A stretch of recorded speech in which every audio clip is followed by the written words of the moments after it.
Roky jsme šli krok za krokem, tlačili klub výš a výš. Evropa byla na dosah, splnil se nám velký cíl. Znovu hrdina Baník, Evropu jsme slyšet chtěli. Pak se kádr rozprodal nám a sny se v prach rozletěly. Chyby volí chyby, chyby učí, dají se však napravit. Jenže dnes se to v nás láme, čemu máme uvěřit. Vraťte nám náš Baník, ten, co v srdci nosím dál. Vraťte nám náš Baník, za který bych život dal. Levně koupit, draze prodat, měnit plány každý den.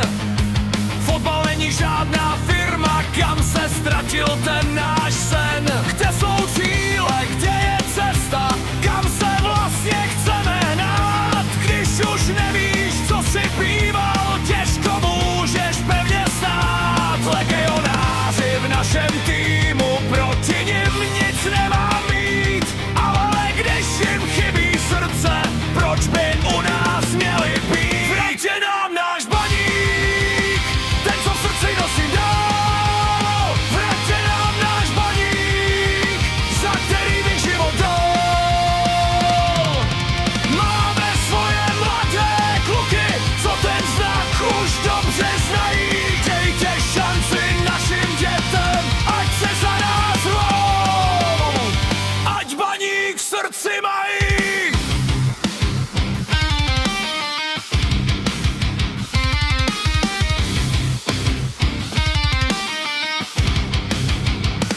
Ať udělaj klidně chyby, ať se učí rostou dál. Radši budu fandit klubu, co žije, než jen týmu, co se rozprodal.